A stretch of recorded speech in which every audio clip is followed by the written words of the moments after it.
Happy birthday, America, to the founding fathers, the originators of the Hawaiian Hootenanny.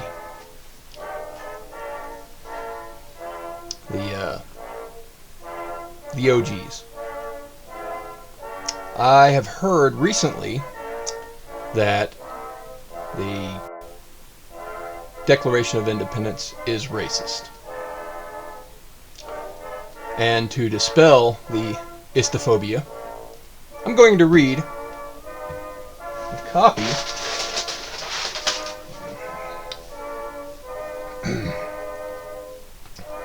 copy of the birth certificate I just happen to have.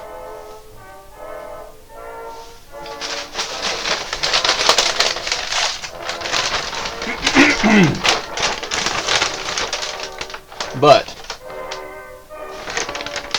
well, that's a great screenshot. But I flub a lot while I'm reading, especially perfect. So I did take the time to proofread an electronic copy, so I will be reading that instead.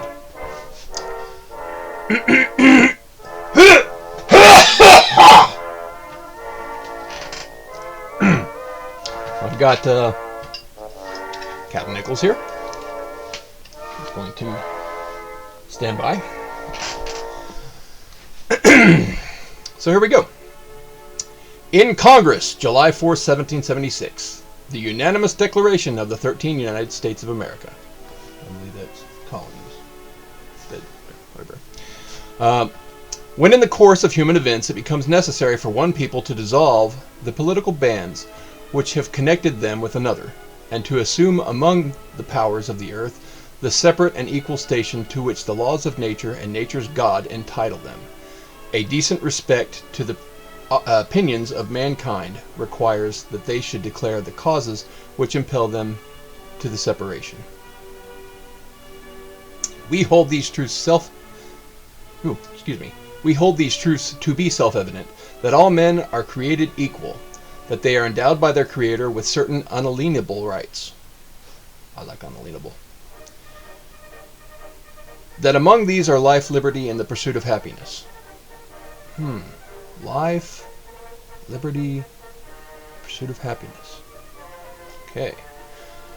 To that secure these rights, governments are instituted among men, deriving their just powers from the consent of the governed. That whenever any form of government becomes destructive to these ends, it is the right of the people to alter or abolish it. I like alter. Okay. So we have alter. All right. Or abolish it. And to institute new government, laying its foundation on such principles and organizing its powers in such form as to them shall seem most likely to affect their safety and happiness. Prudence indeed will dictate that governments long established should not be changed for light and transient causes. Light and transient causes. So, here today and gone tomorrow type of stuff. The events that are just tomorrow. Okay.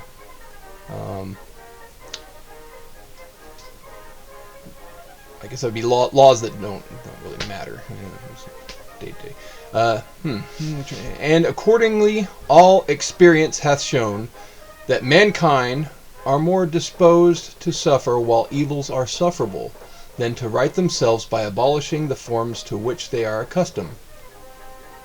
But when a long train of abuses and usurpations But when a long train of abuses and usurpations pursuing invariably the same object evinces a design to reduce them under absolute despotism, it is their right, it is their duty, to throw off such government and to provide new guards for their future security. Okay, evidences. That's showing proof. Such has been the patient sufferance of these colonies, and such is now the necessity for which constrains them to alter their former system of government. The history of the present King of Great Britain is a history of repeated injuries and usurpations, all having in direct object the establishment of an absolute tyrant over these states. To prove this, let facts be submitted to a candid world. Okay, let's so far it's an airing of grievances. Got a lot of problems with you people. But this is specifically King George. He has refused his assent to laws. Assent, I think it's approval, I believe. He has refused his assent to laws, the most wholesome and necessary for the public good. He has forbidden his governors to pass laws of immediate and pressing importance unless suspended in their operation till his assent should be obtained. And when so suspended, he has utterly neglected to attend them. So, laws that matter, I don't have time. Or revocation of laws. He has refused to pass other laws for the accommodation of large districts of people, unless those people would relinquish the right of representation in the legislature, a right inadmissible to them and formidable to tyrants only. I'm going to flub. He has called together legislative bodies at places unusual, uncomfortable, and distant from the depository of their public records, for the sole purpose of fatiguing them into compliance with his measures. So the laws he is passing are slightly despotic. Okay. He has dissolved representative houses repeatedly for opposing with manly firmness his invasions on the rights of the people. He has refused for a long time after such dissolutions to cause others to be elected, whereby the legislative powers, incapable of annihilation, have returned to the people at large for their exercise, the state remaining in the meantime exposed to all the dangers of invasion from without and convulsions within. He has endeavored to prevent the population of these states for that purpose, obstructing the laws for naturalization of foreigners, refusing to pass others to encourage their migrations hither, and raising the conditions of new appropriations of lands. He has obstructed the administration of justice by refusing his assent to laws for establishing judiciary powers. So King George has denied the colonists their own affairs or their own judicial structure or even representation of English officials so that they could go on with their lives after whatever legal events. He has made judges dependent on his will alone for the tenure of their offices and the amount and payment of their salaries. The judges are in his back pocket. Okay. He has erected a multitude of new offices and sent hither swarms of officers to harass our people and eat out their substance. I did look that up, and that phrase is something like raising too many taxes, like completely destroying their livelihoods because he wants more power. And I've lost my place. Oh, here we go. He has kept among us in times of peace standing armies without the consent of our legislatures. He has affected to render the military independent of and superior to the civil power. So the colonists have no authority over the standing British army. Awesome. He has combined with others to subject us to a jurisdiction foreign to our Constitution and unacknowledged by our laws, giving his assent to their acts of pretended legislation. Okay. For quartering large bodies of armed troops among us, for protecting them by mock trial from punishment of any murders which they should commit on the inhabitants of these states. Excuse me. For cutting off our trade with all parts of the world, for imposing taxes on us without our consent, for depriving us in many cases of the benefits of trial by jury, for transporting us beyond seas to be tried for pretended offenses. Yeah, that's a big deal. You didn't know the law, but we just made up one right now, and, well, it just so happens that every violation's sentence is death. For abolishing the free system of English laws in a neighboring province, establishing therein an arbitrary government, and enlarging its boundaries so as to render it at once an example and fit instrument for introducing the same absolute rule into these colonies. For taking away our charters, abolishing our most valuable laws, and altering fundamentally the forms of our governments. For suspending our own legislatures and declaring themselves invested with power to legislate for us in all cases whatsoever. He has abdicated government here by declaring us out of his protection and waging war against us. Okay. He has plundered our seas, ravaged our coast, burnt our towns, and destroyed the lives of our people. He is at this time transporting large armies of foreign mercenaries to complete the works of death, desolation, and tyranny, already begun with circumstances of cruelty and perfidy scarcely paralleled in the most barbarous ages, totally unworthy the head of a civilized nation.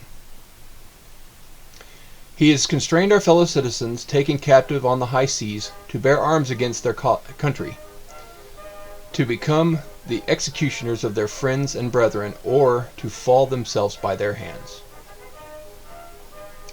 He has excited domestic insurrections among us, and has endeavored to bring in the inhabitants of our frontier, the merciless Indian savages, whose known rule to warfare is an undistinguished destruction of all ages, sexes, and conditions. Okay, this one little section here I could see as potentially racist. Indian savages, I mean, as an American, Croatians and Albanians are savages. You know, foreign to me, and I think English is better because I like my culture. I'm not going to eat bugs. Wait, Croatians and Albanians are white, aren't they? Whatever. But this little paragraph here, it seems like the author of the Declaration of Independence kind of fears and respects the natives, who are way better at warfare than the domesticated Europeans.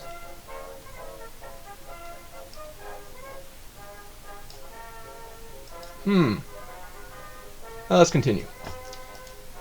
In every stage of these oppressions, we have petitioned for redress in the most humble terms. Our repeated petitions have been answered only by repeated injury. A prince whose character is thus marked by every act which may define a tyrant is unfit to be the ruler of a free people. Nor have we been wanting in attentions to our British brethren. We have warned them from time to time of attempts by their legislature to expand an unwarrantable jurisdiction over us. We have reminded them of the circumstances of our immigration and settlement here. Immigration with an E. We have appealed to their native justice and magnanimity, if I'm pronouncing that right. And we have conjured them by the ties of our common kindred to disavow these usurpations, which would inevitably interrupt our connections and correspondence. They too have been deaf to the voice of justice and of consanguinity. I'll have to look that one up later. We must therefore acquiesce in the necessity which denounces our separation, and hold them as we hold the rest of mankind, enemies in war, in peace friends. We, therefore, the representatives of the United States of America, in General Congress assembled, appealing to the Supreme Judge of the world for the rectitude of our intentions, do, in the name and by authority of the good people of these colonies, solemnly publish and declare that these united colonies are, and of right ought to be, free and independent states, that they are absolved from all allegiance to the British Crown, and that all political connection between them and the state of Great Britain is and ought to be totally dissolved, and that as free and independent states they have full power to levy war, conclude peace, contract alliances, establish commerce, and to do all other acts and things which independent states may of right do. And for the support of this declaration, with a firm reliance on the protection of divine providence, we mutually pledge to each other our lives, our fortunes, and our sacred honor.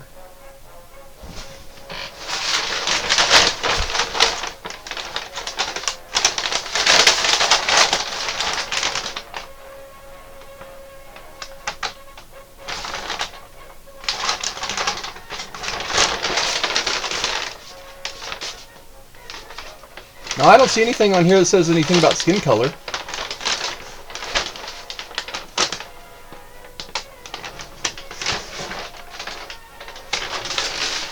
Cool.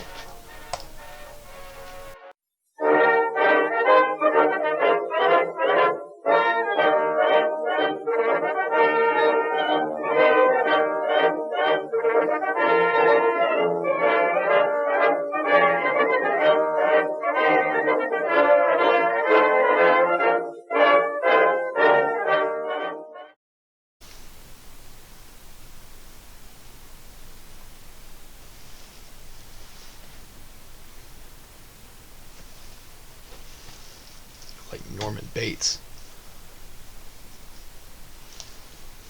I'm not used to having this much hair.